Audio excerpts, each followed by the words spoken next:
del recién nacido y la termorregulación. Contiene algo de lo que nosotros ya hemos hablado el día jueves, ¿no? De lo que es examen físico,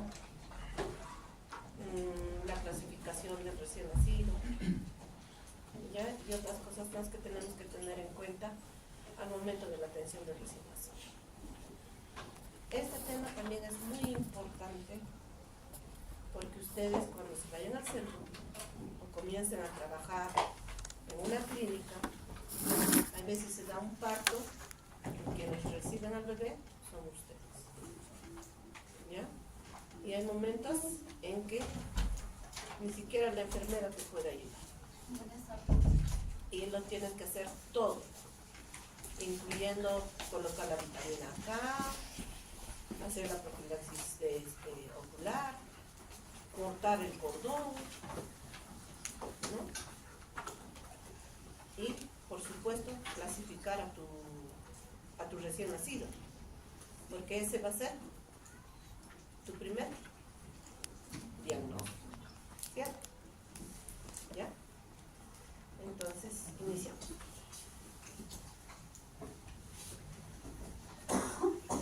La atención inmediata del recién nacido, no que todo son todas las acciones, los cuidados, procedimientos que nosotros vamos a realizar en el momento del nacimiento del recién nacido, ¿no? Para lograr una adaptación en la vida extrauterina, sea esta fisiológica y humanamente posible. Pero ¿cuál es nuestro objetivo con esta atención inmediata que vamos a realizar?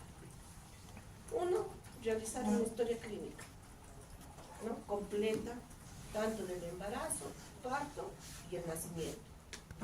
Facilitar el apego a través del contacto piel a piel, que se va a hablar en este tema.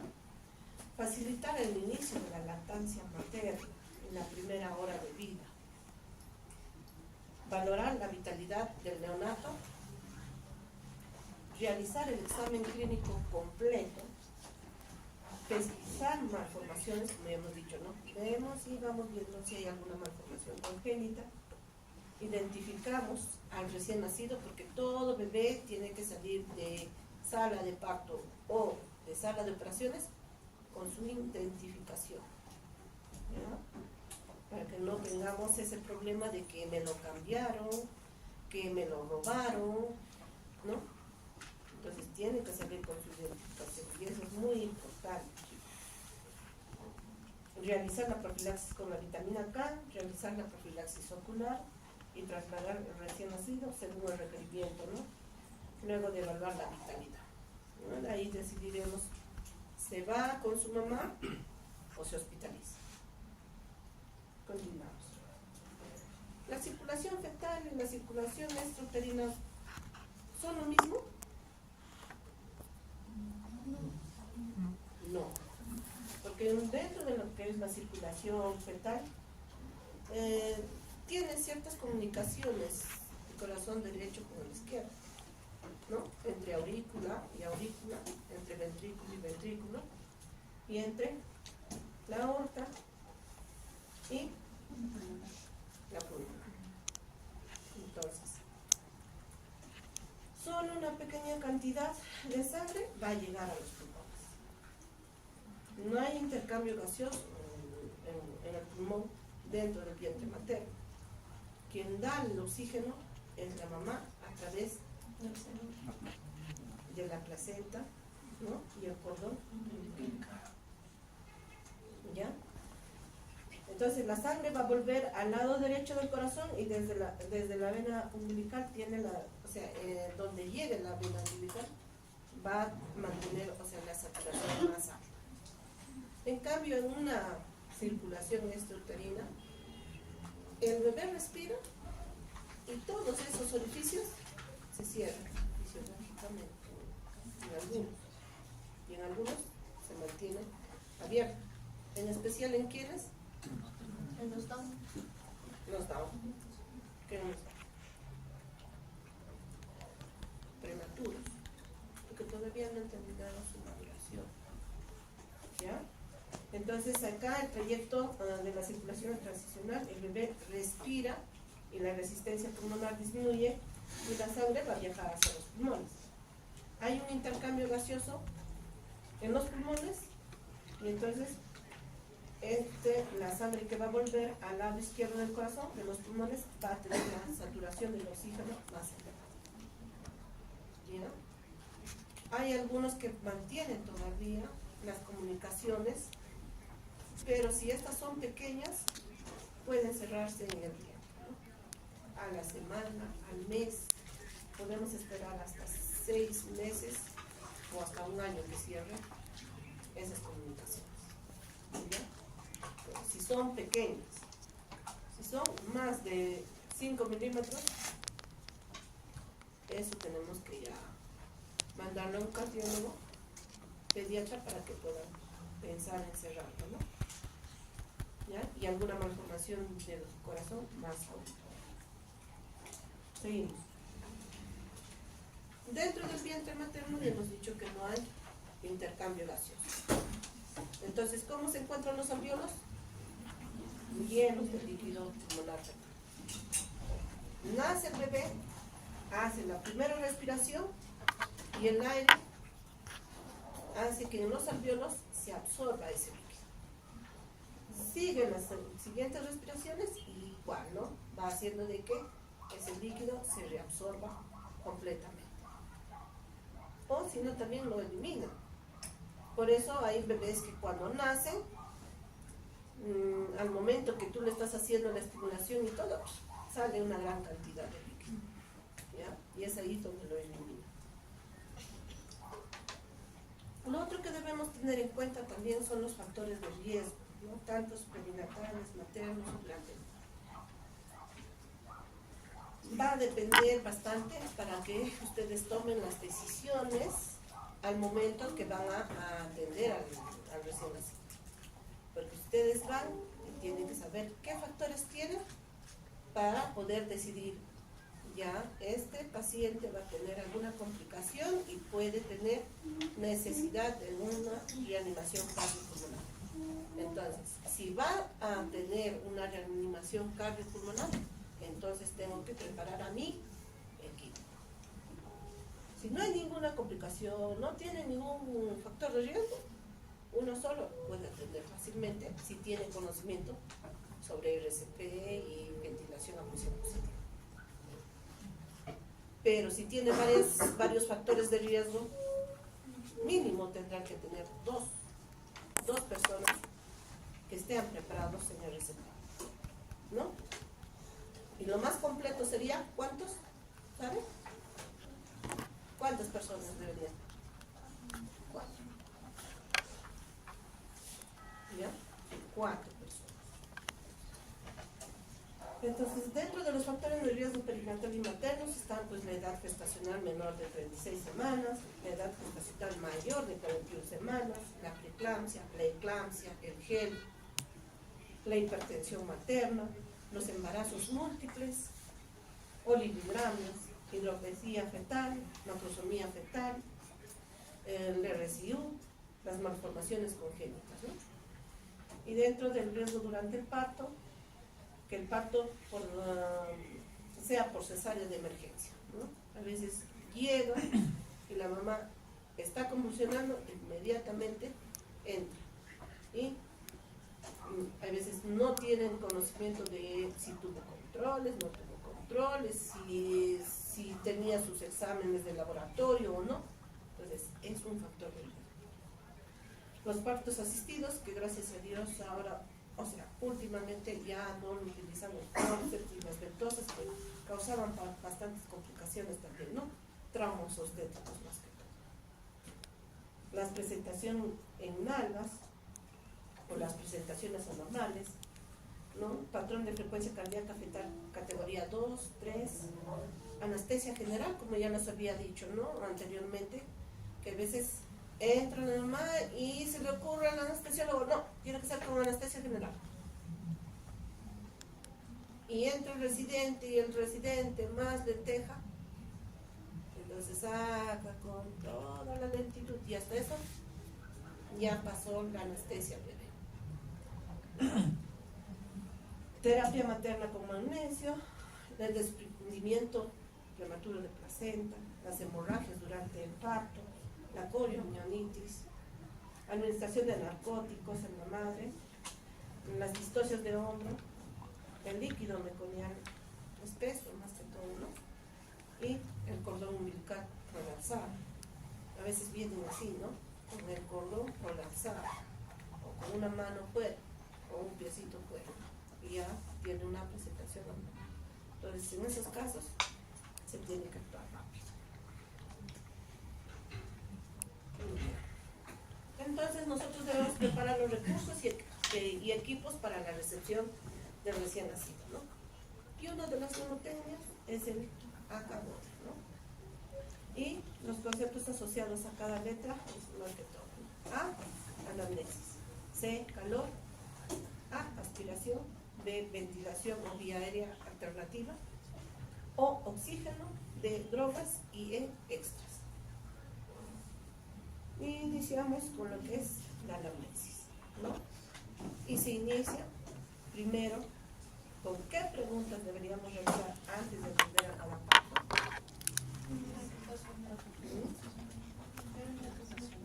Lo primero que cuando nosotros estamos en atención inmediata, llama por teléfono y dice: licenciada, va a entrar a la sala de operaciones un bebé que ha ingresado por emergencia. Entonces, ¿qué debe preguntar? ¿La enfermera o si no el médico? Las 4 preguntas principales, ¿no? Y eso está en el RCP también, es parte del RCP. ¿Ya? Entonces, ¿qué va a preguntar? ¿Cuál es la edad gestacional esperada? ¿El líquido amniótico es claro? ¿Tiene algún factor de riesgo? ¿Y cuál es nuestro plan de manejo del cordón umbilical? ¿No? Entonces, en esta pregunta, la última, ¿cuál es nuestro plan de manejo del cordón umbilical? Ya va diciendo, ¿no? Si el bebé nace vigoroso, corte de cordón Tardío. Pero si el bebé nace con alguna complicación, nace planchado, no llora por momento de nacer, Inmediato. ¿ya?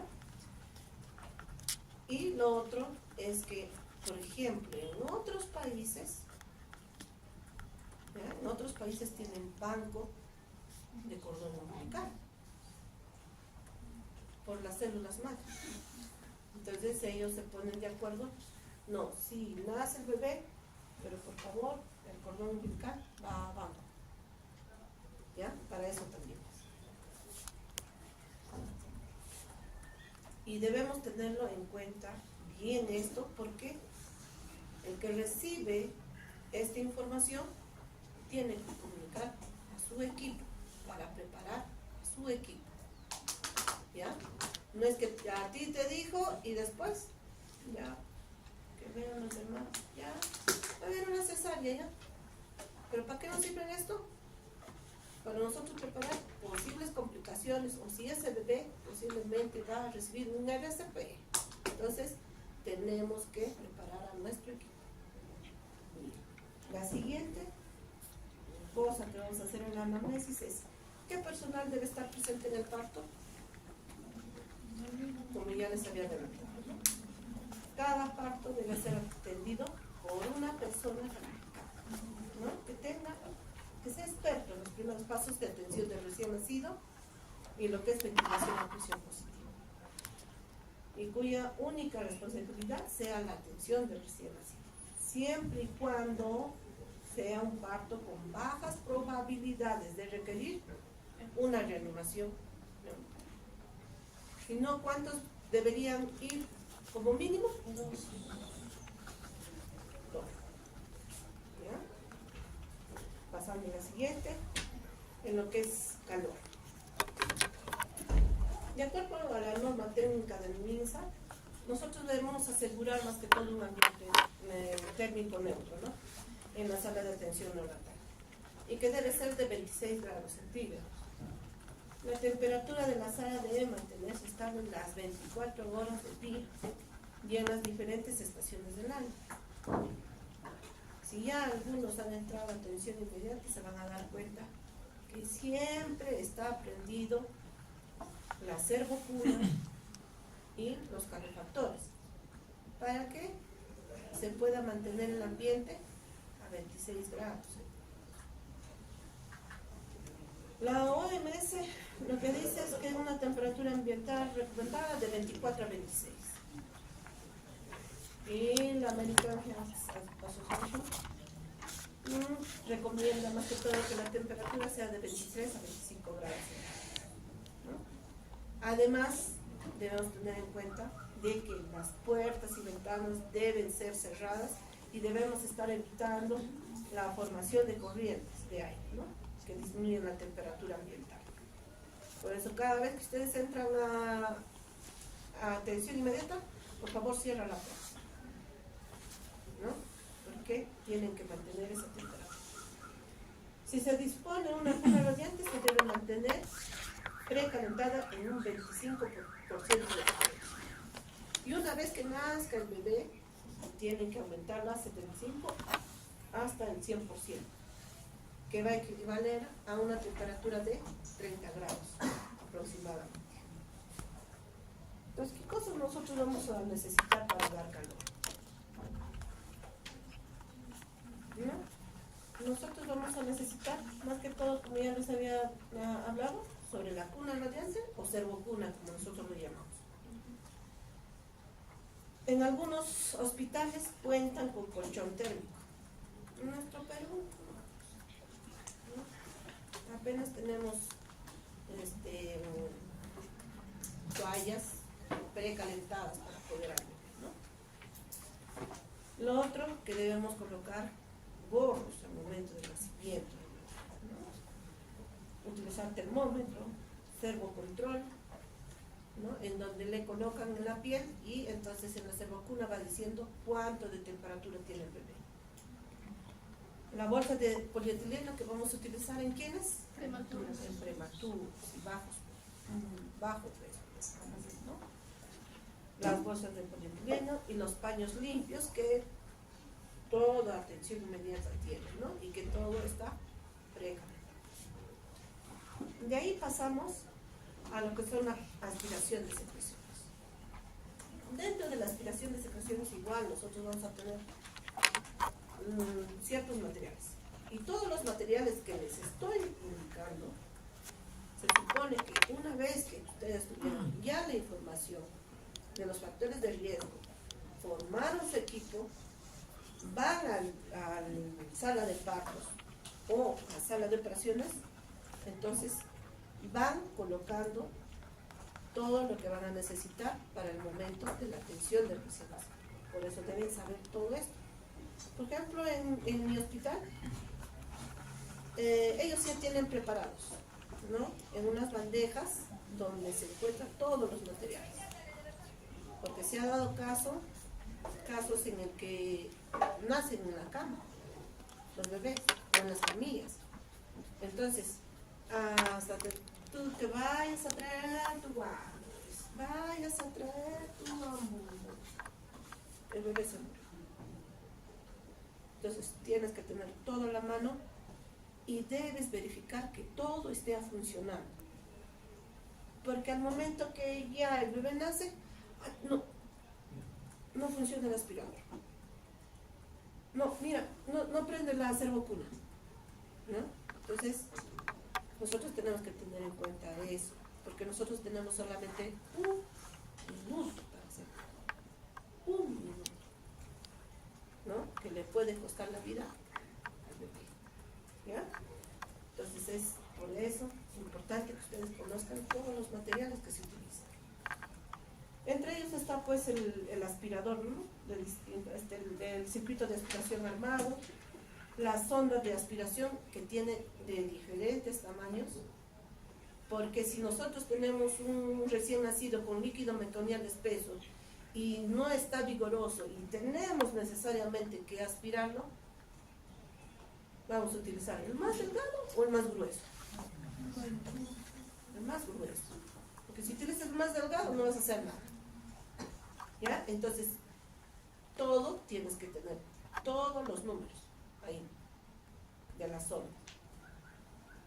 la silicona de conexión, el aspirador de meconio, que no lo utilizamos ya, ¿no? La pera de goma, esta sí que lo utilizamos bastante, en el cual, más que todo, ¿no? La técnica es apretar antes de colocar a la boca y soltar cuando ya se colocó en la boca, ¿no? Para poder aspirar, ¿ya? Como a veces yo les digo, ¿no? A los residentes, a ver, ya, lo vas a entender. Lo primero que hacen es, colocan la perilla y aplastan. Entonces, ¿qué están haciendo? Disminuye la presión. ¿Ya? Entonces, eso es lo que tienen que tener en cuenta. Y primero es aspirar boca y después Nariz. Y seguimos. En lo que es la ventilación y vía aérea, nosotros vamos a tener como materiales, más que todo, ¿no? Las mascarillas anatómicas y las redondas de distinto tamaño, desde el más grande hasta el más pequeño, ¿ya? Porque ustedes saben que la mascarilla no debe ir sobre los ojos, ¿cierto? Y si es un bebé bien pequeño, no vas a utilizar pues el más grande, no le vas a dar nada de oxígeno, no vas a poder dar la presión que vas a necesitar para poder sacarlo a ese bebé de esa dificultad respiratoria. Entonces, por eso es importante también esto, ¿ya? Lo otro son las bolsas autoinflables, ¿no? Con reservorio abierto o con reservorio cerrado. Aunque nosotros le llamamos Ambú, ¿no? Pero la marca en realidad es Ambú, la marca. Y ahí vamos a tener lo que es el reanimador con pieza en T. Pero se necesita pues una máquina especial, oxígeno y aire comprimido. Si no tienes todo eso, no sirve. No sirve, ¿no? Pero si es que hay, es muy, o sea, te da mayor facilidad para poder sacar al bebé. Porque tú a través de eso puedes dar presión, ¿no? El PIB y el PEP. Y hay las bolsas o las infladas por flujo, ¿no? Que no utilizamos mucho porque tenemos que tener una buena presión de oxígeno y a veces no se infla bien y no da un buen oxígeno, ¿no? Lo otro que nosotros vamos a tener en cuenta son los tubos de neotraqueales, que debe haber también igual de todos los tubos, ¿no? Y que hay de 2, 3 medio, hay veces que utilizamos hasta 4. Pero estos no tienen los CAF. En los adultos tienen un CAF que ustedes inflan, ¿no? Para que no se mueva el tubo. En los bebés no tienen CAF. ¿Ya? En los bebés está prohibido utilizar con CAF. ¿Ya? ¿Por qué sería? ¿Saben? No. Puede producir necrosis en el epitelio, en la tráquea. Y entonces estaríamos produciendo más complicaciones en el bebé. ¿Ya? Una mascarilla laringea que no se utiliza mucho porque no hay. Si queremos tener esta máscara laringea, tendría que ser, o sea, para cada niño. Y que lo compren, es muy caro, y en el Perú no tiene. El otro, laringoscopio, con hojas de tamaño 0 y 1. Y esto tienen que tener en cuenta, ¿no? Lo que son las dimensiones del tubo endotraqueal. ¿Ya? Porque cuando, como les digo, si ustedes van en una clínica y tienen que intubar, tienen que tener en cuenta qué tamaño le van a dar de acuerdo a la edad gestacional o al peso que tienen. ¿Ya? Entonces, si es menos de 1000 gramos o menos de 28 semanas, utilizarán el 2.5 milímetros del tubo. Si es de 1000 a 2000 o de 28 a 34 semanas, utilizarán el de 3 milímetros. Y si es de 2000 o mayor de 34 semanas, entonces se utilizará el 3.5 milímetros. Y las hojas del laringoscopio rectas, no las curva. A ver, ¿por qué no las curva? ¿Sabe alguien? ¿Por qué utilizamos laringoscopio? O sea, las hojas rectas, no curvas. Por la anatomía más que todo del bebé, ¿no? En el bebé es mucho más recto, ¿no? Cuando tú colocas se ve ahí mismo lo que es las cuerdas vocales. Pero en un adulto no, tiene que ser mucha hiperextensión y encima tiene que ser círculo, para poder colocar, porque haces tracción.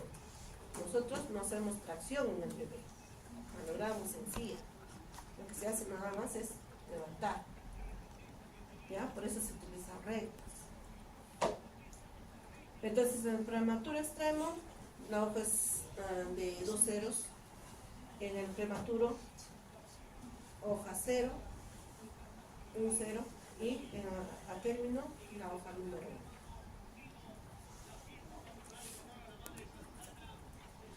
1. Ese es el pan de cada día de nosotros los que trabajamos en la UCI.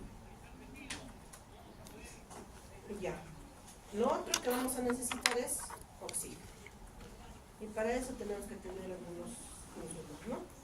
Como el mezclador o blender, que a través de esta maquinita podemos dar efectivamente el fío que nosotros nos proponemos a dar. Si es 30%, le da 30%. Si es 40%, le da 40%. Pero si le da directo, por ejemplo, del macroflujómetro, ¿cuánto de fío le está dando?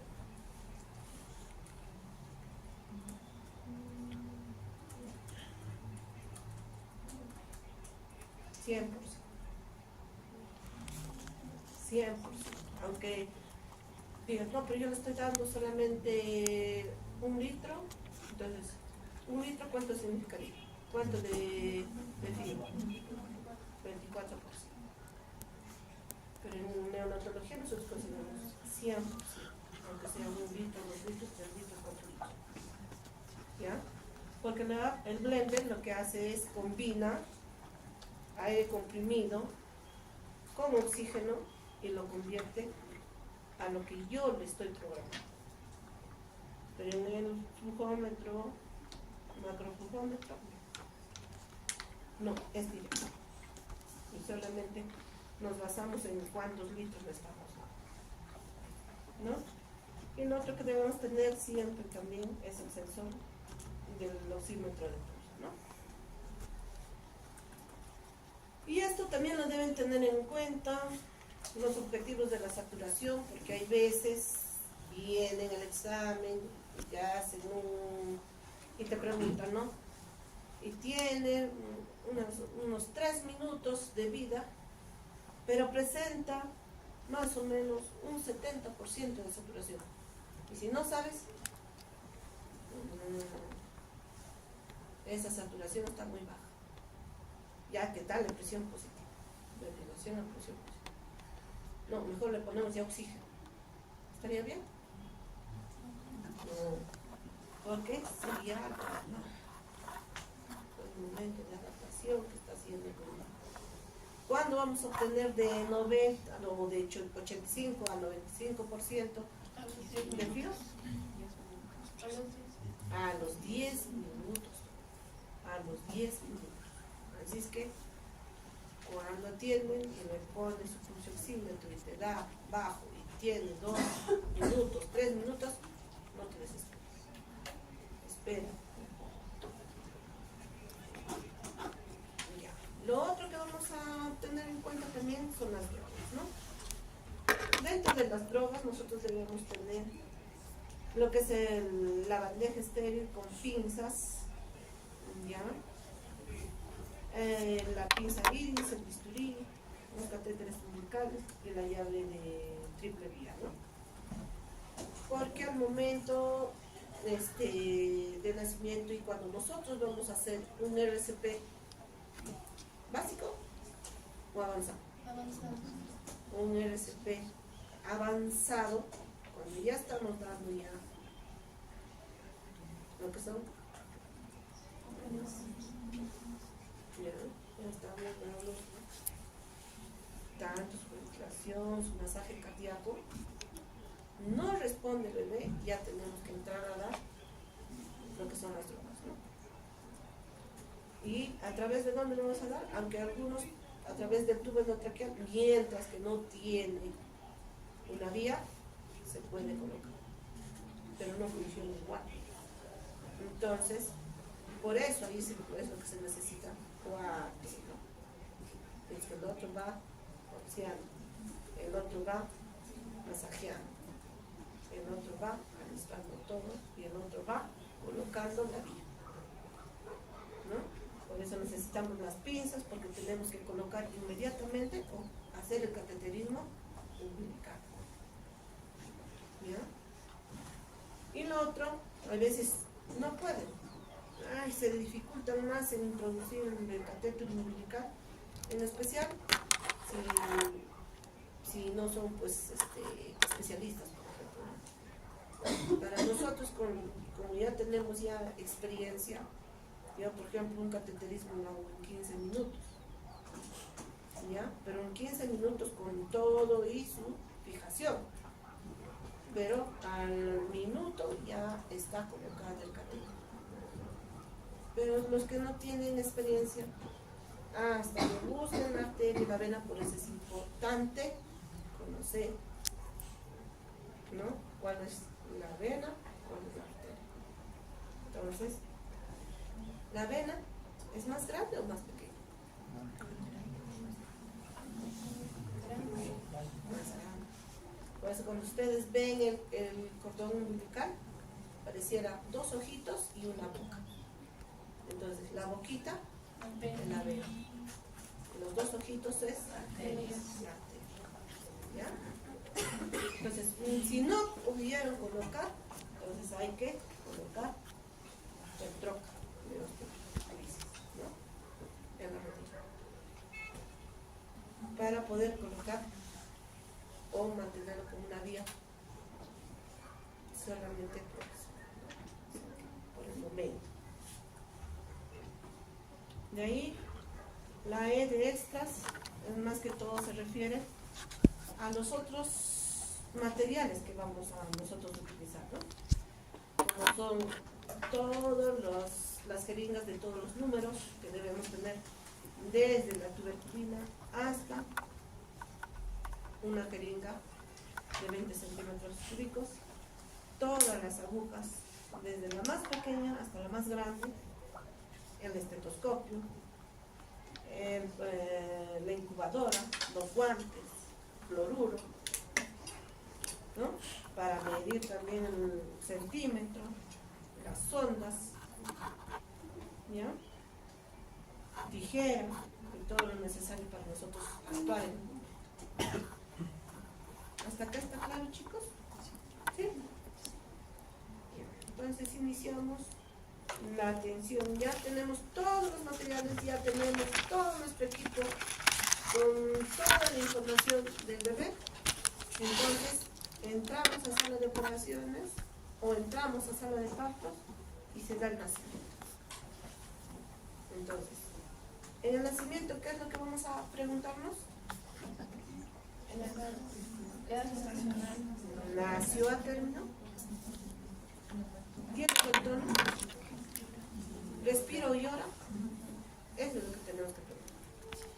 Y si es en sala, si todo es sí, entonces, si es en sala de parto, va a permanecer el bebé junto a la madre durante la atención de rutina.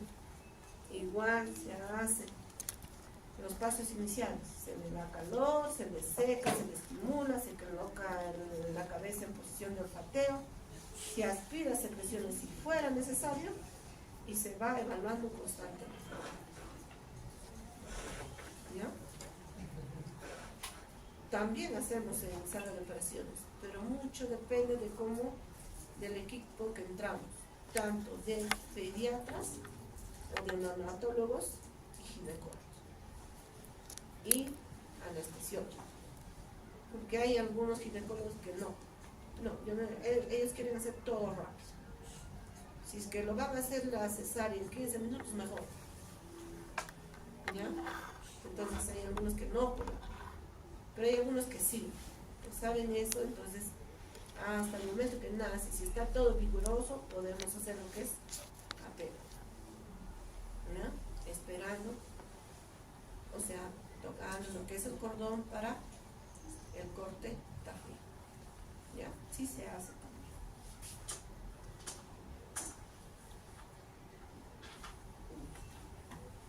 Entonces, una vez que nació el bebé, como ya había dicho, se coloca sobre la madre, ¿no?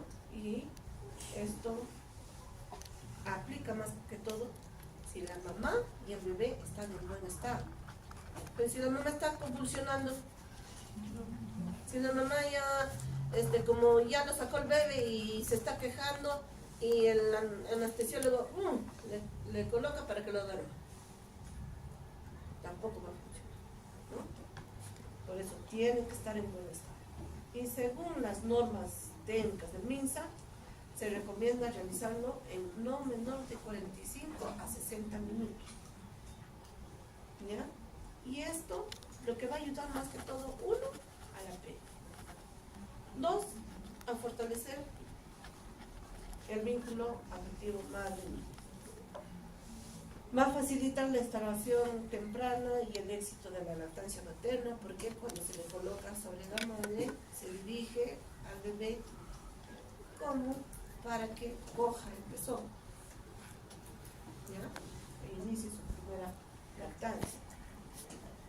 Tranquiliza a la madre y al recién nacido, ayuda a estabilizar la frecuencia cardíaca y respiratoria del recién nacido, ayuda a mantener la temperatura del recién nacido porque la madre le otorga ese calor, ayuda a la adaptación metabólica y estabiliza las glicemias, se dan casos en que presentan menos hipoglicemias los bebés que han tenido apego, ¿ya?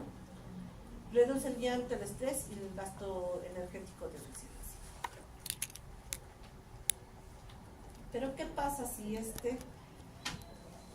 se da el nacimiento? Ya preguntaron si la gestación es a término, tiene buen tono muscular, si respira o está llorando, y te dicen no presenta nada de eso. Entonces, ¿qué debes hacer? Llevarlo a la servofuna, ¿no? El corte precoz, llevarlo a la servofuna, y como todo está caliente, todo se tiene que recibir caliente. Primero calentar, secamos, estimulamos, posicionamos al recién nacido, aspiramos secreciones si es que necesitamos, ¿no? Y después, dependiendo de cómo ya sale el bebé, seguimos, ¿no? Los pasos, ¿no? Si vemos la frecuencia cardíaca, si es mayor de 100, excelente, nos tranquilizamos. Y se hace el corte del cordón umbilical, le colocan su vitamina y bla, bla. Pero si no, seguimos actuando, ¿no? Ventilación de presión positiva, si va a necesitar masaje, si va a necesitar solamente oxígeno, flujo libre puede ser, ¿ya?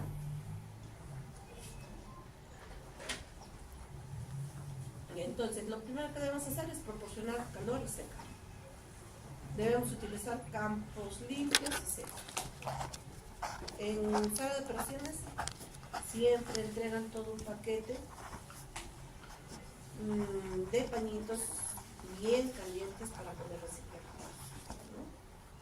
Y son estériles, por eso la enfermera tiene que ponerse todo el mantel estéril, y si ustedes están también igual tienen que ponerse todo estéril para poder abrir el paquete que vas a recibir con esa bebé. La temperatura del bebé mientras se estabiliza debe ser de 36.5 hasta 37.5.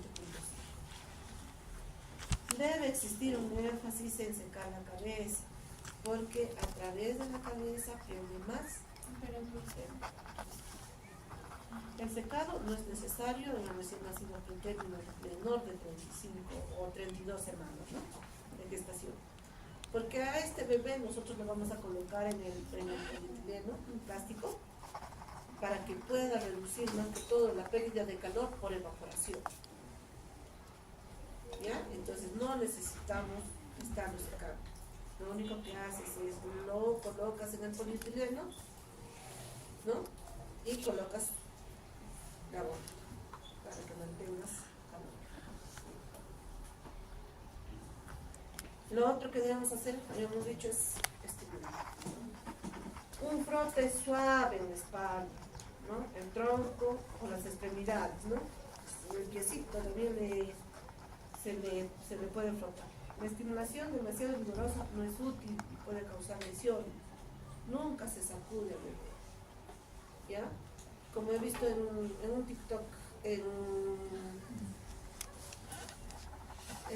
de, o sea, según ellos, ¿no? Que estaban haciendo llamadas, que habían logrado que el bebé salga. ¿Pero de qué forma? En la India era, ¿no? Que lo agarraba, lo ponía de los pies, lo golpeaba, de nuevo lo ponía, lo secaba y otra vez lo levantaba y le daba de golpes al bebé y otra vez lo colocaba. Todo eso provoca de que el bebé después tenga una hemorragia intraventricular. Por eso nosotros no podemos hacer. Por eso se ha hecho un manual de RCP neonatal. ¿Ya? Y que cada paso que se hace en el RCP neonatal ha sido estudiado. Y cada 5 años se va cambiando. Antes se decía, no, primero la agarras, le secas y comienzas a aspirar. A todo se le aspira. Ahora ya no. Ahora ya no. ¿Ya? Entonces al bebé no se le saca. Y cuando está sacando también el bebé en la cesárea, decirle, ¿no? Que lo coja bien. Que a veces lo agarran y lo ponen de los pies ahí coja. Pies arriba y cabeza abajo. Entonces, nosotros al menos no permitimos esas cosas. No. Ya saben, ¿no? Los ginecólogos. Porque tenemos más complicaciones. La posición de olfateo. Acá vemos 3 tipos de posición, ¿no? En el cual la hiperextensión del cuello es correcto. No es correcto.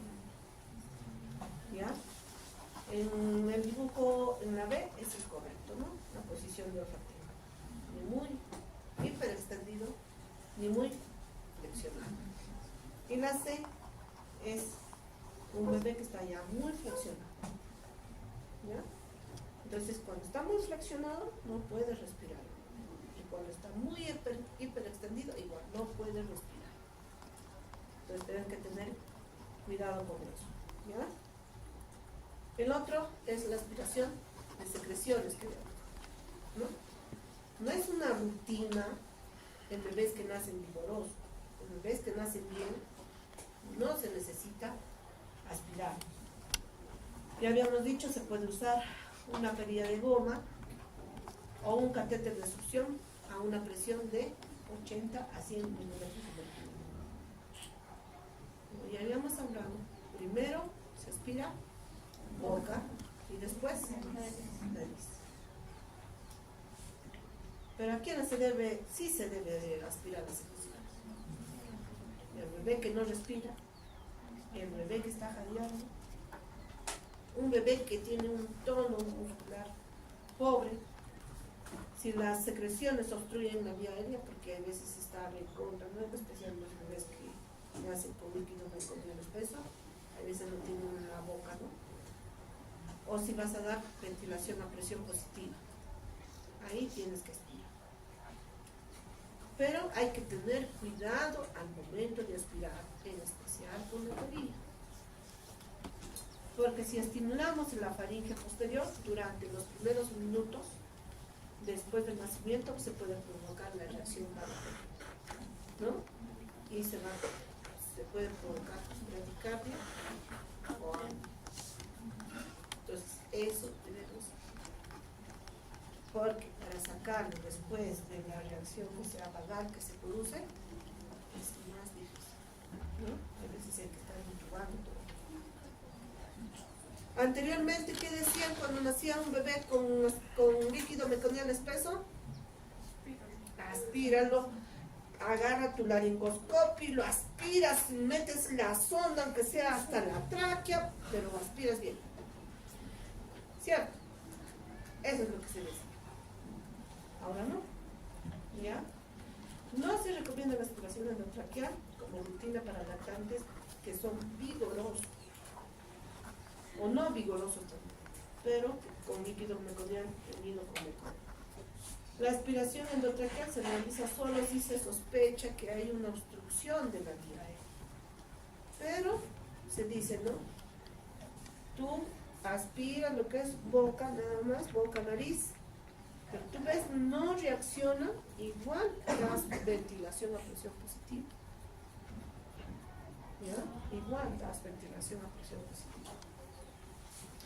El meconio se irá a pulmones, después se absorberá. Pero la cosa es que reacciona. ¿Ya? Entonces ya no está indicado la aspiración, ¿no? Con tubo, colocando el laringoscopio y todo lo demás.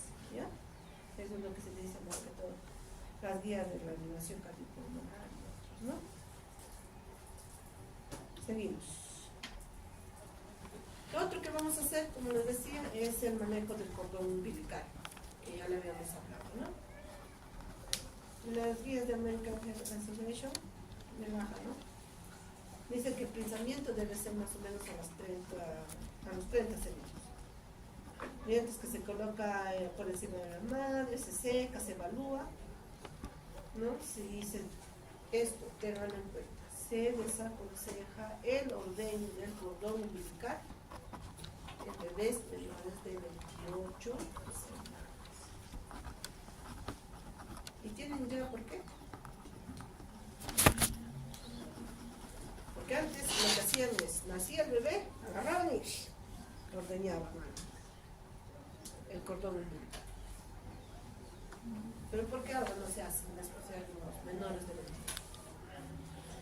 Porque esa presión que tú haces al ordeñar puede provocar una hemorragia intra. Por eso es lo que no se debe. Ya, el European Resuscitation más que todo habla que el pinzamiento tardío al menos debe ser en 60 segundos en los datos que no requiere reanimación, y también plantea considerar el ordeño en mayores de 28 semanas y un pinzamiento fisiológico cuando sea posible hacerlo de forma segura. El grupo de la reanimación neonatal de la Sociedad Española, en cambio, habla sobre un pinzamiento tardío que sea al menos un minuto, y debe ser una estrategia de elección para el recién nacido a término y prematuros, ¿no? De cualquier edad gestacional, nacidos por vía vaginal o sea cesárea, que no requieren una reanimación inmediata. Y lo que debemos tener en cuenta, ¿no? Acá en la MINSA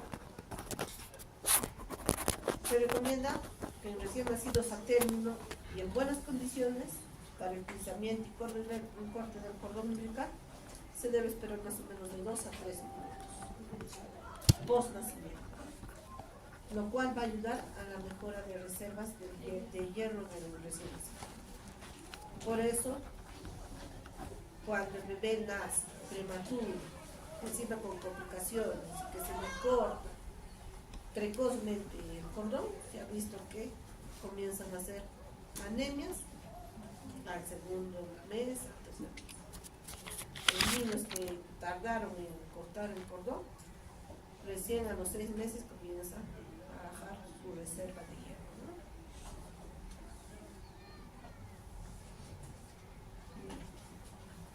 Entonces, ¿pero qué criterios nosotros debemos tener para hacer un pinzamiento inmediato del cordón umbilical? Si son maternos, más que todo nosotros vamos a ver si requiere alguna asistencia inmediata a la mamá, ¿no? Postparto. Sí, inestabilidad hemodinámica, crisis hipertensiva, crisis alguna de miastenia gravis, mamás que están convulsionando, ¿no? Una circulación placentaria no conservada, si es una placenta previa total, un desprendimiento prematuro de placenta, ablución del cordón, si es un R5 Doppler alterado, la presentación fetal también con vuelta de cordón ajustado al cuello, ¿no? Eso también nos permite que de una vez lo utilice. Madre con anestesia general, como ya hemos hablado. Y en el caso de los cuidados fetales, más que todas las anomalías, ¿no? Las hernias diafragmáticas, gastrosquisis o calocele, anomalías fetales graves como el hidropsis fetal, partos gemelares, porque el primero a veces nace vigoroso, pero el segundo casi siempre requiere que se le haga reanimación, ¿ya? Más aún si son pequeños. Gemelos con placenta monocoreal, nacimiento de recién nacidos con necesidad de reanimación inmediata, la eritroblastosis fetal con incompatibilidad de RH, eso también inmediatamente se debe cortar para que no haya paso de anticuerpos maternos anti-RH, ¿no? Y la asfixia perinatal. Seguimos. Como les decía, ¿no? Identificar al recién nacido es muy importante. Con esto se evitan bastante lo que son procesos. ¿Ya? Porque hay veces tenemos nacimientos en sala de partos que son en el momento 2, ¿no? Y que ellos pueden creer que los hayan cambiado, porque a veces la mamá dice, no, a mí me han dicho que mi bebé iba a ser varón, ¿y por qué es mujer? O si es que tiene alguna malformación, en ningún momento le han dicho que tenía una malformación, no le habrán cambiado, ¿no? Y los robos que ha habido, robos de bebés también, ¿no? Hay que tener bastante cuidado. Entonces, lo que hacen más que todo las enfermeras, colocan su brazalete plástico, ponen los apellidos completos, la fecha, la hora y el sexo del recién nacido, ¿no? Y la identificación del recién nacido deberá realizarse en presencia de la madre antes de salir a sala de partos. Y realizar la impresión plantar del recién nacido e impresión digital de la madre en la ficha del recién nacido. ¿Ya? ¿Y en qué mano se pone la identificación? ¿En la derecha, en la izquierda? Izquierda. ¿Y por qué no en la derecha? En la derecha pone la por el pulso simétrico. Sí. El pulsosímetro, ¿no? Que nosotros vamos a colocar para ver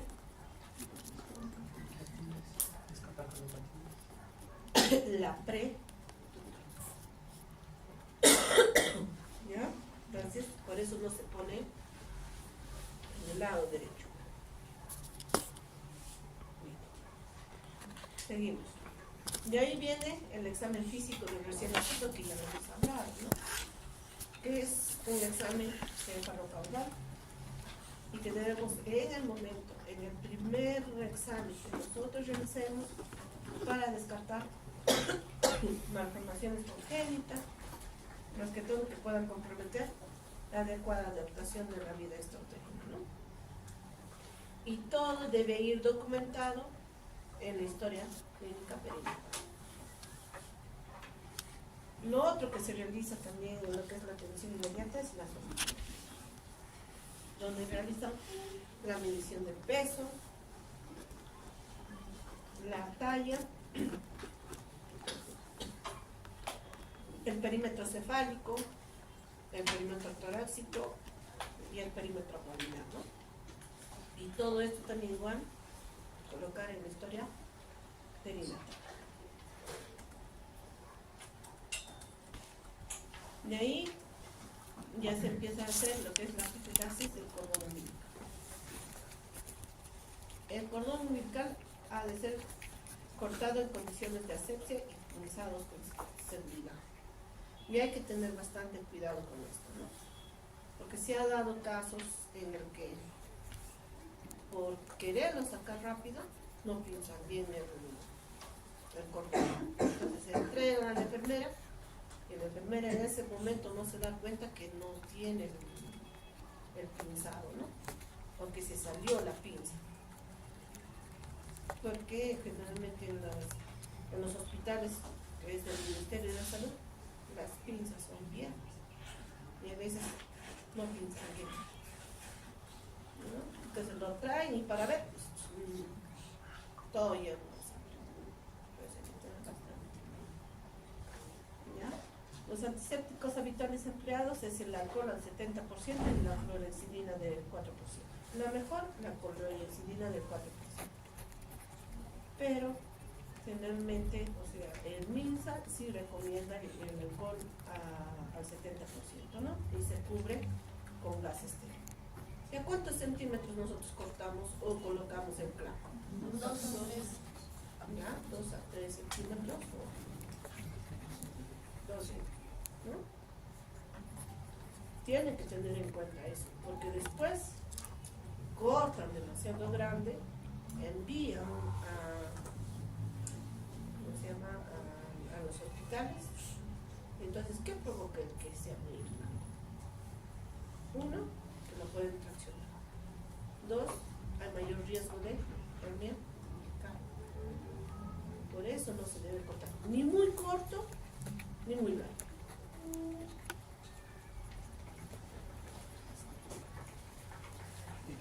Yeah. Profilaxis de la enfermedad hemorrágica de recién nacido. La Asociación Americana de Pediatría recomienda la administración de vitamina K en una sola dosis, intramuscular, de 0.5 a 1 miligramo. La Sociedad Pediatría Canadiense recomienda la dosis única de vitamina K al nacimiento de 0.5 para niños con peso menor de 1500, ¿no? Y de 1 miligramo para niños con peso mayor de 1500.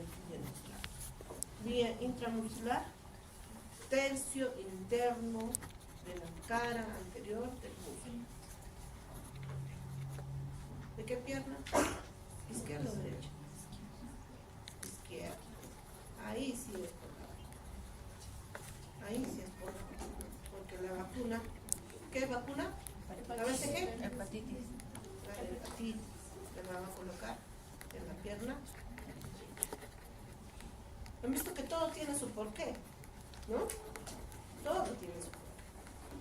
Pues, cosa que ustedes deben saber, porque cuando tengan alumnos, cuando tengan a cargo personal y tengan que capacitarlos, tienen que capacitarlos bien y no cometen todos los errores o los horrores.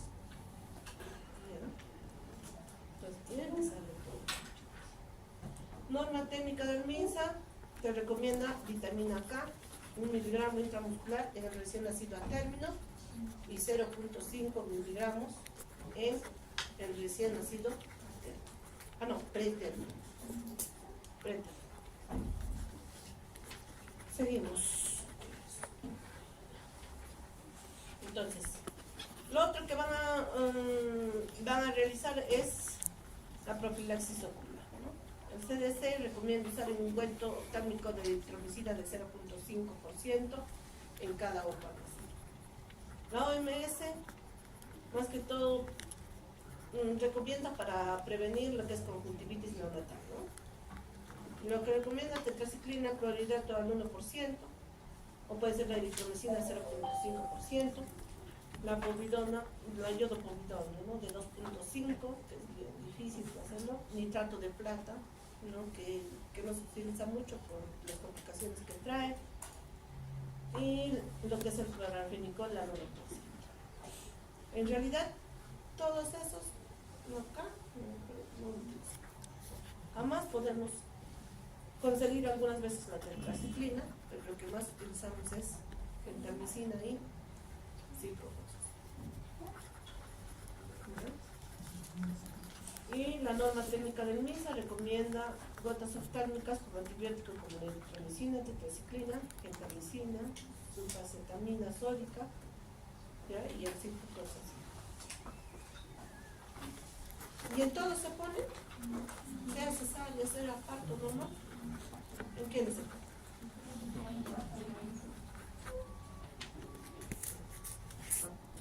Solamente partos vaginales. ¿Ya? En cesárea no. ¿Por qué? ¿Por qué en cesárea no?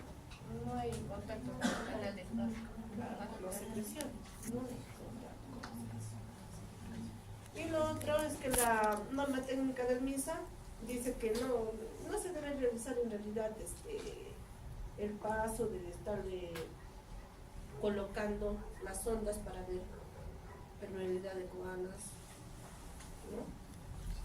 De anito, al menos que tenga alguna sospecha de malformación congénita, ¿no? O patológica.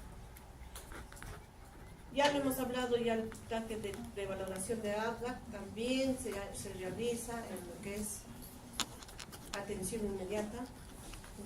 Ya creo que ya quedó claro, ¿sí? Sobre esto. Lo otro es la evaluación de la edad gestacional, por eso les decía, ¿no? El bebé nace, la enfermera va pesando, tallando y va diciendo la puntuación de cuánto tiene el bebé para sacar la edad gestacional y nosotros poder clasificar, ¿no? Pero que hay un estudio más que todo en el cual dice que la mejor edad gestacional que nosotros podemos calcular es basada a parámetros obstétricos y solo en algunas circunstancias no tiene alguna certeza, ¿no? Pero tras más de 60 años se sabe hoy en día que es mejor un parámetro obstétrico de valoración de edad gestacional, es el ultrasonido, pero del primer trimestre, uno bien hecho. Ya hemos hablado ya lo que es test de Capurro. ¿Desde qué edad podemos hacerlo? 29. ¿Ya? No se olviden. Es la puntuación más 204 entre 100. Y eso nos va a servir también para nuestra clasificación, ¿no? Ya lo hemos hablado, la clasificación de acuerdo a la función de edad gestacional, de los percentiles, ¿no? Cuando es adecuado, cuando es pequeño, cuando es grande para edad gestacional. ¿Cierto? Está claro, ¿no? Y la otra clasificación que es en base a la edad gestacional, donde recién nacido pretérmino, menor de 37 semanas, recién nacido término de 37 semanas a 41 semanas, y recién nacido posttérmino, más de 40.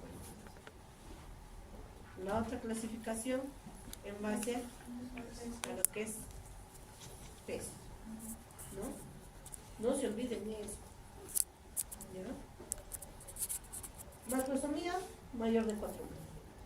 Bajo peso al nacer, menor de 2 kilos. Muy bajo peso al nacer, menos. Extremadamente bajo peso al nacer, menos. ¿Está bien? Recién nacido, mujer de 34 semanas,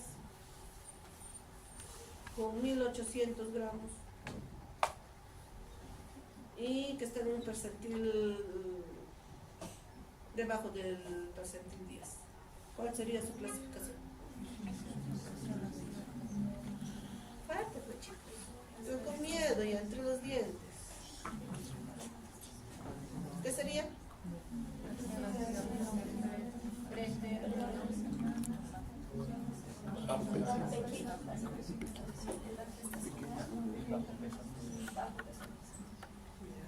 Recién nacido pretérmino, mujer de 34 semanas, pequeño para edad gestacional, 34 semanas por Capurro o examen físico. ¿Ya? Pequeño para edad gestacional, bajo peso. Ya quedó eso, ¿no?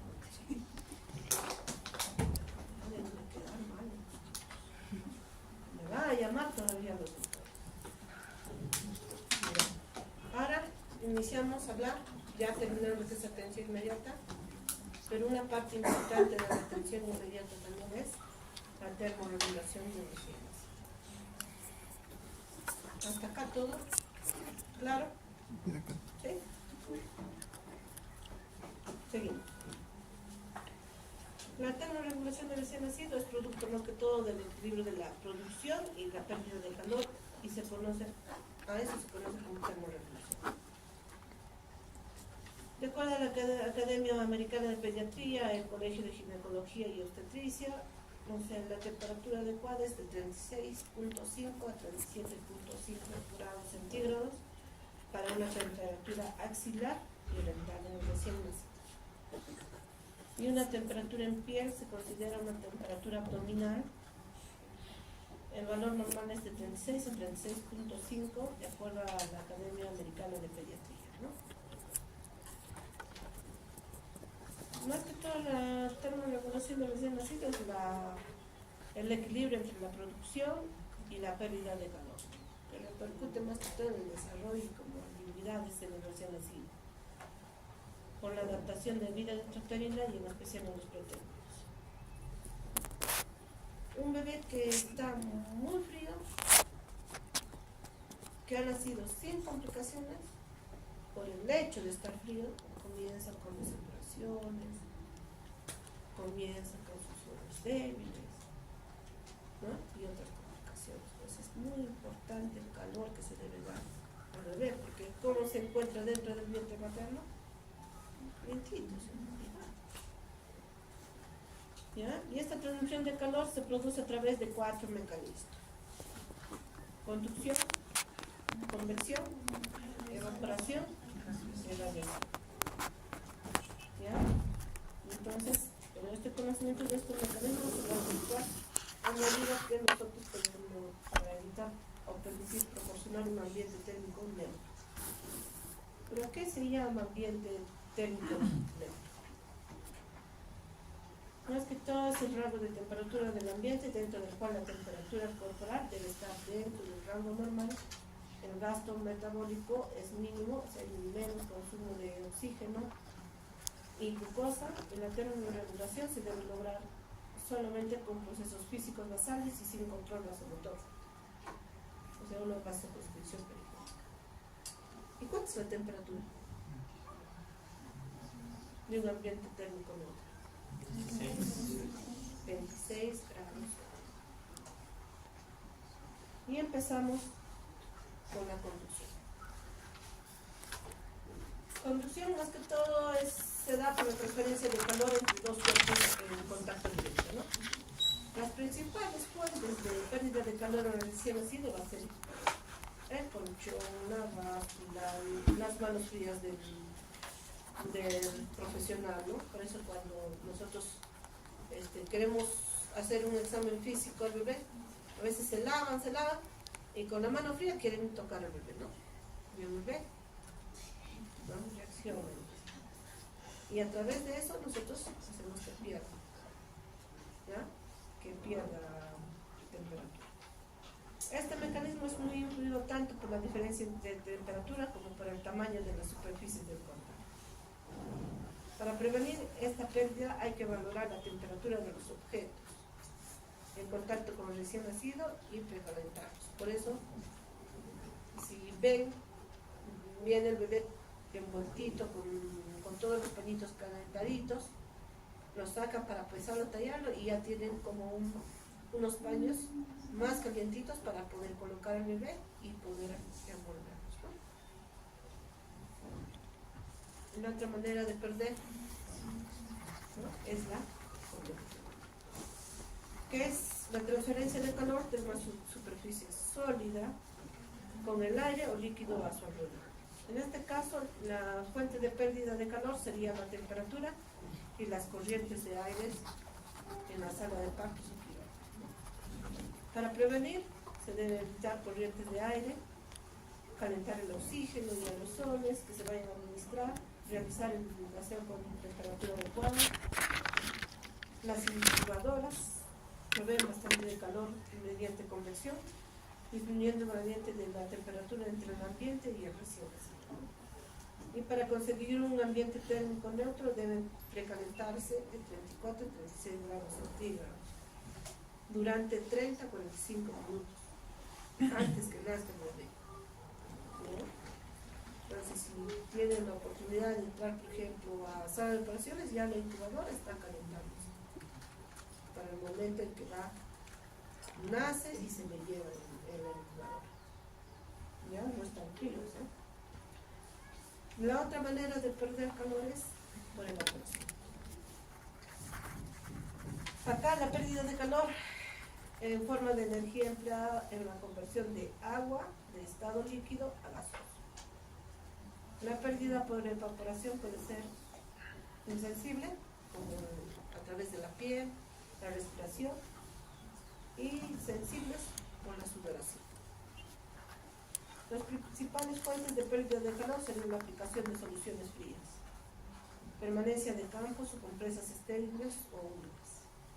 A veces lo ponen para poder calentarlo, pero lo colocaron húmedo, ¿no? Claro, está caliente, pero está húmedo los pañitos, entonces tienes que cambiar, ¿no? Al momento, antes de colocar, ya te debes estar dando cuenta.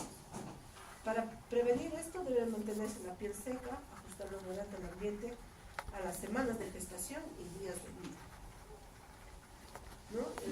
Por eso se recomienda más que todo humedad según la edad gestacional.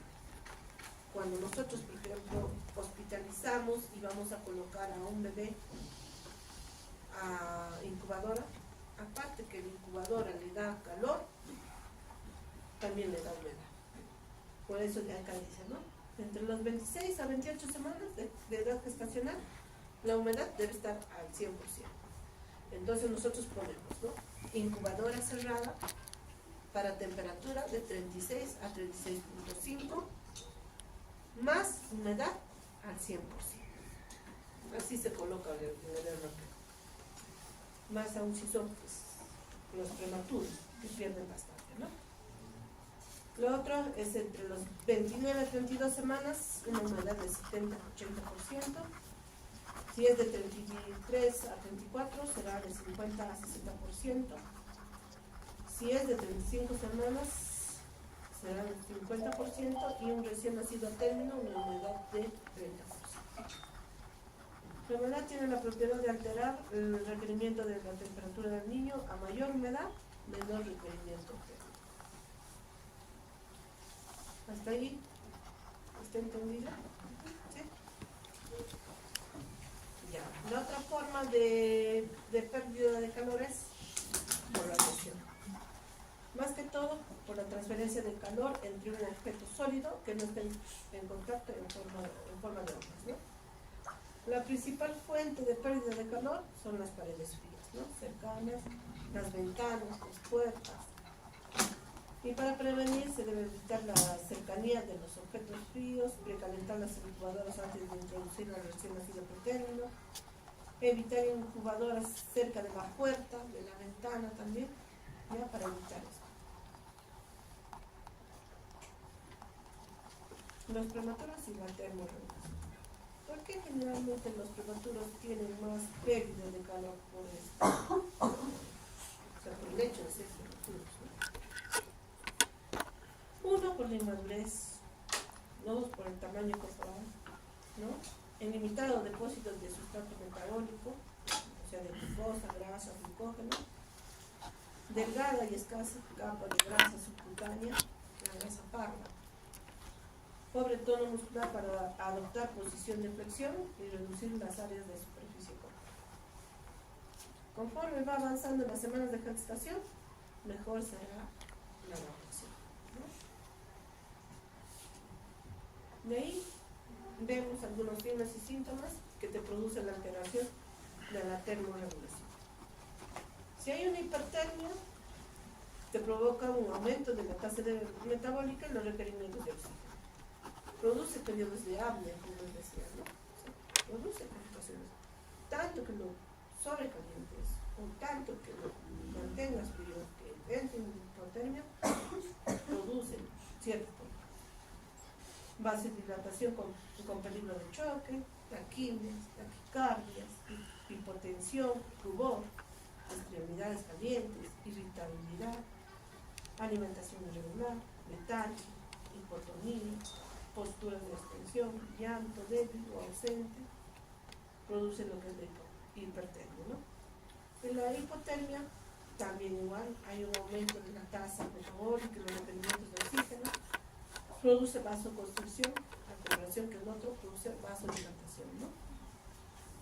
Aumento del nivel de ácidos grasos libres en la sangre con disminución de la glucosa e interferencia en los niveles de la glicosilina, episodios de apnea, cuerpo frío al tacto, aprocianosis, aumento del requerimiento de oxígeno, respiraciones irregulares, apneas, taquimias, intolerancia alimentaria, produce distensión abdominal, aumento del residuo gástrico, bradicardia, mala perfusión periférica, disminución de la actividad, letargia, irritabilidad,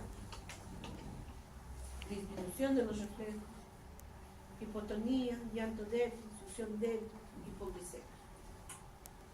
Todas las complicaciones que podemos provocar solamente con hacer enfriar a los bebés.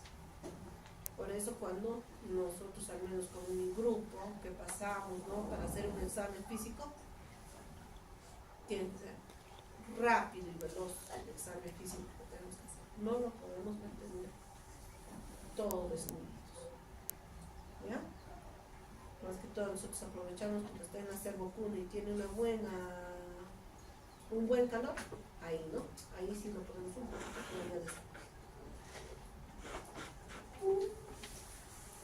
Clasificaciones en sala de partos, como ya lo habíamos hablado, ¿no? Que debe estar encendido en la cuna de calor radiante, el colchón debe estar a 37 grados centígrados, se debe calentar la ropa, ¿no?, para que vaya a entrar en contacto con el recién nacido, en especial el término, evitar puertas abiertas que produzcan aire, corrientes de aire, y la temperatura ambiental recomendada, ¿no?, según la norma técnica, es de 26 grados. Las intervenciones para evitar la pérdida de calor y aportar calor se debe aplicar lo más precoz posible, hasta los 10 minutos después del nacimiento.